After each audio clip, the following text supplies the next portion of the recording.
سلامونه خوږو لیدونکو راغلي یو سنځري ته په سنځري کې د انګورو یو غټ باغ ته سنځري نو بیا د ژړۍ ولسوالۍ یو کلی دی چې ډېر پراخه باغونه لري د انګورو انارو او د نورو میوو نو نن راغلي د انګورو یو غټ باغ ته په زړه پورې انګور دي دلته د سهار د څو بجو څخه د شپږو بجو څخه تقریبا بیا تر 10 بجو پورې دلته د انګورو شکول شروع وي دا انګور چې دي دا کشمش دي دې ته په ژوندون هم کشمش وایي او بیا د دې سم کشمش جوړیږي نو دا د کندهار هغه مشهور انګورو څخه حسابل کیږي د دې ځایه څخه وړل کیږي د موټر په ذریعه کشمش خانې ته هلته بیا وچیږي کشمش ځینې جوړیږي کشمش هم ګورو رازړول هم ګورو خو اول په دې باغ کې وګرځو چې څومره انګور دلته راشکیږي او دلته به د یو ځوان سرخیل سره خبرې وکړو جوړ په خیر ستړي ماسي سالي شاس په خیر است خیراتی جوړ ورغاس ژوندی اوسې نوم دې راته وایي نوم حضرت الله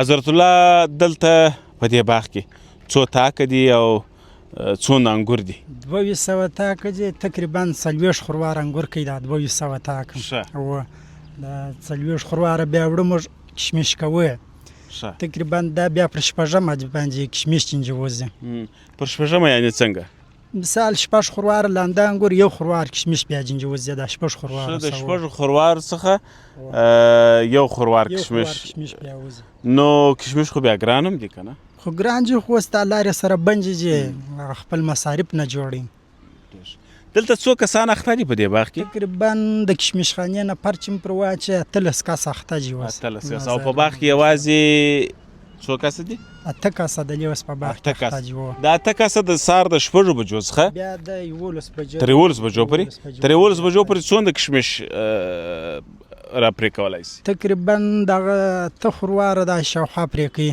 او اته خوروار د ورځې پاتو کس یعنی یو کس یو خوروار انګور د ورځې راشي یو خوروار لاندې انګور پرې کوي یو خوروار لاندې انګور پرې کوي نو ته خو ما مخکې ول مال ځوان سرخیلي اسپنجري سرخیلان دي او بالکل می دي خوش کې وغه ته څنګه زه ان شاء الله خوش نه یم واجبره د باسته یا ګپ د خندا د ملګرو د ملګرو سره به شپه خوشحالي په اخلاق کاروبار ور سره کوم او ځینې کارمندان دی یو شی به زه درته وایم بالکل چې زور دی پر وکړي بیا پټ پټ بلا ځان هم باسي د کار وغه باس یادې مخبل طبيعت سره لکړي چې مرداجي صاحب دې کار دی چې ما د مزدور سره کم دغه نه کوي زور ظلم نه کوي بس تر چام نازیه ام یا نازیه ام کار دونه نه پکې چې ما ناستړي شه نو بس دغه د یو ښه مشر یا ښه رئیس دغه د شوال دی راځه چې داسې ځو ستا باغ دی زه دې ګرځوم کنی اوس باید تاره ته ولی چې دغه جوی وګوره دغه انګور وګوره چې موږ دې ستړي نه سي تکلیف ورنو کوم په دا خاطر تاسو مزاحمت نه جوړ بس یو څوک چې دا ولا ستړي هغه به ستړي کیږي کنی زما کیمرمین په دې باندې تر ټولو ډېر ښه پوهېږي چې ستړي چیشته وایي هلته ورځو ورتلای سو ورتلای سو لار ستا داسې پر هغه خوا ورسو خوږو لیدونکو راځئ ورسو جوو ته دا جوو ته خو نه مر څوک نسي تلای وای پلانکی جوو ته ولاړ خیر دا نو پخوانۍ خبرې دي جوو ته ځو خو دی وای په جوو کې لنډۍ ماران دي ساسې دي ستا خو لنډۍ ماران خیر په تس کار نه لري په غټان کار نه لري نو میلمانه پرېږدي په میلمنو کار نه لري میده به ځو رښتیا هم ده په هغه خطرناکه مارانو لنډۍ چې دي هغه وایي دا خوږو انګور ته ځان رسوي ګرځي خیر خو دا منچکا چې ده دواوې پر پاشل سوي چې پخوا خو دا دواوې نه وي نو اوس دغه البزي لنډۍ ماران دا شان چې جي بس ګزاره نه پټ کوي خاص بیا هم کې کوي خپل ځان مازدر یو ځای یوسي هغه ځان پټوي انسان ته ضرر یې تر اوسه نه دی رسولی منه ډېر وخت کېږي په دې باغو کې څوک نه دی خوش کړي ښه الله دې نورم نه خوشي کومه خوا ده زه ته در مخه زه به در پسې سم اوس جوې ته ونه لوېږم نو خوږو لیدونکو که تاسو دلې په افغانستان کې یاست د افغانستان څخه د باندې یاست هغه وروڼه چې په خارج کې دي د هغوی به خپل وطن خپل باغونه خپلې منطقې او خپلې صحراوې ډېرې یادېږي نو که تاسو هم یو وخت راغلي یاست ژړۍ ته. په ژړۍ کې دا د پنجوایي د سنځري کلی دی. دلته ډېر باغونه شته د انګورو د انارو. نو درځه ته در مخه شه، زه خو خبرې کوم او میده میده به جوو ته مو ورکښته کېږو. خوږو لیدونکو دغه لار ده. خیر یو څه به موږ ګزاره وکړو، کښته و پورته موږ ومنو. خو سلام علیکم حاجي صاحب. وعلیکم السلام. جوړ په خیر؟ خیرت راکه لاس راکه حاجي څنګه صاحب. ښه جوړې بخښه کوه خیر و خیرات شپه ورځ ښه په خیر تېرېږي ملګري ښه دي په خیر سره خوشحاله اوسې. جوړ حاجي اوسه صاحب خیر اوسې الله دې درسره راضي شي. څه خوندور انګور دي و راشکولي. داسې ښایسته انګور مو راشکولي دي، نو خو دغه دی چې شاشکال لارې سره باندې تور تو ګوره دا انګور دي داسې دا ښایسته ګرده انګور کشمش دي. دا ګرده کشمش کوو. څونه عمر کېږي چې دلته اخته یې صاحب؟ دلته یو 3 ورځې کېږي چې اخته یې. بیا په نورو باغونو کې هم کار کوي؟ بیا په نورو باغو کې کار کوو. نه د دې باغونه ډېر دي چې یو باغ لږ خلاص مخکې خواته راوړ. چې د یو باغ خلاص بیا بل باغ ته ځو، چې بل باغ خلاص بیا بل باغ ته ځو. دا د مخه په کنچنرانو کې څلور کنچنره کار ده کوي. اوس دا چې ګرده په کشمشخانو کې بس زړه پخوا خو تلله دغه ته نورو هېوادونو ته یخ به استول کېدل تازه یادوم. او کنچنره استول. اوس لارې بندې دي تازه نه استول کېږي. کشمش ځینې جوړېږي. کشمش ځینې جوړېږي. و کشمش دپاره به هم داسې بازار نه وي؟ نو پته نه سره ته نو چې څونه به سي څه رقم به سي څنګه سي لار به بیا یې لاسې پر هغه لار به سم سي نه به سي سم ارزش به پیدا کړي نه به کې پیدا. حاجي صاحب ګوره که لارې خلاصي که نه خلاصي ستاسو خو په باغونو کې کار شروع دی، کار کوئ، خو ستاسو زړه به هغه وخت خوشحاله کېږي چې هغه سرخیل او هغه مشر مو یو څه راحت یو څه په ګټه. موږ دغه کار نه کوو، دغه کار د مخه نور خلکو مخه دا وخت ما 3,000 کالداري ګټلې، اوس 1.5 سل افغانۍ ګټم. نو دغه رقم کار دی. د مخه به مې 1500 1200 1400 افغانۍ ګټلې، اوس 1.5 سل افغانۍ ګټم. یعنې دا تاثیر پر ټولو باندې پروت دی. ټولو باندې پروت دی. و داسې نه دی چې یوازې پر یوه دی. دغه یوه سړي به 1200 1400 کسه په کار اچولې وه، اوس چې ډېر اچولي یې 15 کسه بیا اچولي یا 100 کسه به اچولي. دغه یو زموږ د کلي حاجي صاحب خان میږ بس دغونده کاروبار 1200 1400 کسه بیا پر کار اچولي وه، څلور کنچنره بیا روان. اوس دغه 1200 کسه 11,500 کسه بیا کار دي، 50 کسه په کار اخته دي. ولا خوږو لیدونکو رښتیا هم چې کله چې د کار هغه ساحه رالنډه سي نو کارمندان هم لږېږي. لکه حاجي صاحب چې وایي چې د 400 کس څخه راغلي څو کس ته؟ د 1200 کس څخه 50 کس راغلي. حاجي صاحب ته کار هم وکړه. دلته خو نو نور ټول په دې جوو کې انګور د دې دپاره اماده دي چې ویش کوي. دا نسته چې پکښې وګورې چې دا شکوم هغه نه شکوم. یا بلا ټوله شکو نو بلا خرابېږي یا رژېږي، بلا چې دغه کېږي رژېږي خرابېږي. بلا د شکونکو وخت چې دی بلا چې که وریې که وچیې که کشمشکیې شکیې بیا بلا صحیح دی. بس ته کار وکړه حاجي صاحب.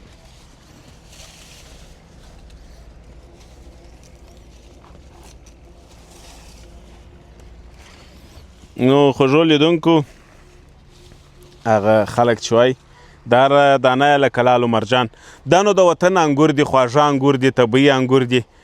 هغه لیدونکو ته به ښه معلومات وي چې هغه د افغانستان څخه د باندې دي، په خارج کې دي. د دې انګورو په ارزښت، په خوند او کیفیت به پوهېږي. ما اورېدلی دي چې د باندې د هېواد څخه د باندې په خارج مملکتو کې دغه میوې او انګور ټول لکه مصنوعي داسې نه خوند لري نه کیفیت لري. یا څه به د دې داسې خوند دی چې وخورې زه هم بیا په هېڅ وخت کې خوند نه کېږي. بالکل د کندهار میوې چې دي د افغانستان د کندهار داخل ډېر ښایسته میوې دي، هم په خوند کې تر هر ملک تر میوې ښه خوند لري او هم کیفیت یې ښه کیفیت دی، کیفیت لري. بالکل ښه. ځو هغه هلکان هلته اخته دي، دوی خټکی خوري. دا خټکی چیرې وو؟ دلته خو به خټکیان نه وي. دا مو در سره راوړې وه؟ دغسې خټکی کمه دی. جوړ په خیر. ستړی مه سه، په خیر راسه، جوړه بیداره یا. دا په دا جوو کې مو کرلې. ته دغسې یو دانه خټکی ما ته هم را پیدا کړه. سمه ده، زه به در پیدا کړم. څه وخت؟ اوس د خیر اوس. شاید ځینې خلک کول وکړي وایي بس انشاءالله زه یې در پیدا کوم کال 2 کال. ته هم جوړ یې؟ و شکر دی وروره، ته څنګه یې؟ په خیر خیرات دی؟ جوړ راغله؟ ژوندی اوسې. څنګه دی دغه ځوان سرخیل مو څنګه دی؟ الله ښه دی، ګزاره راسره کوي. ډېره که لږ؟ و ډېره یا ښه دی دا ګړ. د هغه هم د ښه ګزارې نتیجه ده. ته داسې خټکیان ورته وایي؟ ښه دی دا ګزاریه سړی دی ښه ګزاره را سره کوي ښه خوش اخلاقه سړی دی بس الله پاک دې ژوندی لري نن د ده د صفت ورځ د شروع د مام کوي تاسې هم کوئ ټول یې کوي نو تاسې خپل انګور وشکوئ او خوږو لیدونکو درڅخه خمینه بیرته یې درکوم دا هغه خټکي بیا د جوو په مابینځ کې میده میده دغې یو ځای رومۍ مومۍ پیدا سوی دا تاسو کرلي که خپله طبیعي راشن سوی یا دا موږ خپله کرلي چې خپله مو کرلي دا خپل دلې کرلي نو نور هم پیدا کېږي انشاءالله انشاءالله پیدا کېږي چې پسې وګرځې د خیر چې کوښښ وکړې زما دپاره کوښښ کوو د خیر خوږو لیدونکو راځئ چې دغه کوښښ ومومي نو دا واخه دا ته وخوره موږ سر به ستا دا نه غواړو خوږو لیدونکو راځئ داسې ځو میده میده دغه جوي دي دغه د انګورو تاکان دي حاجي صاحب وویله چې ټول پاخه دي په دې کې دا نسته چې دا شکوو دا پرېږدو بس د یوه مخه شروع دي نو که رښتیا هم وګورو چې ډېر وخت پرېښول سي خرابېږي د لمر په خاطر او نور مشکلات کنې وګورئ د هر ځای تازه تازه خواږه خواږه انګور د هر تاک یې د انګور څخه ډک دی ښه نو الله دې وطن آباد لري الله دې د وطن باغونه میوې او هره برخه آباد لري خوږو لیدونکو د دې ځای څخه ځو یو وارې به لږ یخ انګور وخورو دلته یخه باوړۍ هم د دغه انګور به راوشکوو که دغه وه که در دې نامیان وه پیدا مو کړل یخ بې پرېولو یو څه انګور وخورو بیا ځو کشمش خانو ته یا کشمش خانې ته هلته چې انګور څنګه رازړول کېږي دغه انګور تازه انګور رازړوي څو ورځې پرېږدي چې وچ سي کشمش سي بیا یې څنډي بیا دا انګور دغه کشمش راخلي چې ویې څنډل دا بیا چین کېږي هلته په چین کې سره جلا کېږي دا ښه دی دا بد دی غټ کوچنی بیا دغسې نو دا کشمش جوړ شول ځینې د وطن څخه د باندې ځي او ځینې د لې وطن کې استفاده کېږي خو ټول سره زر دی او الله پاک دې د وطن دا سره زر نه کموي دا هم کانونه د وطن خوږې تازه خوندورې طبیعي میوې دا هم هر ځای نشته نو ملتیا کوئ خوږو لیدونکو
خوږو لیدونکو انګور خو دا دی د دې برمې په یخو اوبو باندې یخ سوله ما مخکې مو ویل هغه دوستان چې د وطن څخه لیرې دي د افغانستان څخه د دغسې باغو میوو څخه لیرې دي د هغو زړه دې په ځای کې او بس د هغو پر ځای به هم نن موږ وخورو دعا وکړو هغو ته چې الله پاک یې په خیر وطن ته راولي د دغه نعمتو د دغه میوو څخه خوند واخلي واقعا هم شاید نه وي په ډېرو ملکونو کې او په ډېرو هیوادونو کې دغسې انګور به وي شاید تر دې غټ غټ انګور وي ښایسته انګور وي مګر خوند کیفیت د وطني انګورو جلا دی دا کشمش ډېر خواږه دا د دواو په زور خوږېږي که بس الهي خوږه یا د الهي د جمنچکي انګور بس دغسې خوږه دي مځکې ښه مځکې دي بس انګور یې ښه خوږه انګور کشمش یې تر دغه لا خوږه وي